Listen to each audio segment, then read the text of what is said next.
Hey guys, welcome to 5 Minute Book Reviews. My name is George. Today I'm going to be reviewing Animal Farm by George Orwell. So sorry for the noise and the video quality. I'm trying to work on those things. So this book was a really good book, really easy read. I read this book about like 6 months ago to a year ago. I always wanted to read it. It's one of those books where it's talked a lot about, and it was just one of those things that kept nagging in my head, like, you should read that book, bruh. And Animal Farm. It's a story about some animals in a farm that I don't remember, but it's like a parallel between the Soviet Union and what happened in the Soviet Union in the 1940s or the 1930s and 1940s, and the story about farms. It's an allegory, and I think we talked about it in high school, and we were supposed to read it, but I didn't read it because I used to be a bad student. Let me fix this mic. And I read it recently, and fairly recently, and just a great book. There's a reason why it's a classic. It talks a lot about corruption and how power corrupts people, even animals. And basically, I want to say, I don't remember exactly, but I want to say that the animals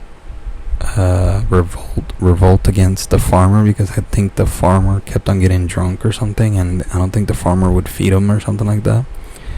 So then I think this one pig, basically the pigs start running the place, and then there's different characters. There's the horse, where the horse, he's the worker, is the workhorse, and he thinks that, if you work harder, that'll fix everything, and the reality was that the pigs were getting more and more corrupt, and just not wanting to work, and they just wanted to rule, and they just wanted to smooch off of, or not smooch,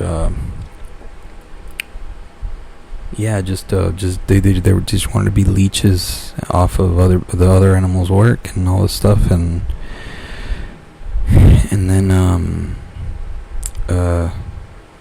they had rules, and those rules, they had them up they wrote them down, and I don't remember all the rules, but I think they made those rules to keep the animals in line, and they kind of kept on changing the rules a little bit, and then they kept on the pigs kept on manipulating the other animals and saying that, oh no, that rule was always like that, and all this stuff, and then started changing history and saying that there was this like fight that they had, I think, with like some humans, because the humans tried to take over the farm or something again, and then they rewrote history and said that one of the pigs was the hero of the battle, when in fact nothing had happened, and all this stuff. And then I'll just tell you the whole thing, just because it's such an old book, you might as well know it. I think one of the last straws, or not the last straw, but the last big event that happened, was that they killed the horse, and the horse was like, everybody loved the horse, and they were saying that they were going to take him to the doctor, but they were actually taking him to the slaughterhouse, I think. And the animals couldn't read, I think, but the vehicle that took the truck that took the horse away said like animal slaughterhouse, slaughter, whatever. And then at the end of the book, I'll just go ahead and say it, the pigs turn into humans, and then the pigs started drinking and talking, and then one of the rules was the animals weren't supposed to talk to the humans, and then the humans actually invited the pigs actually invited the humans to the ranch, I think, and then they started drinking together and playing poker, I think, or playing some sort of card game, and that's where the book ends. And that's how George Orwell's books end. They just kind of end. They do not end happy. So that's the end of the book. That's the end of the review. Have a good day.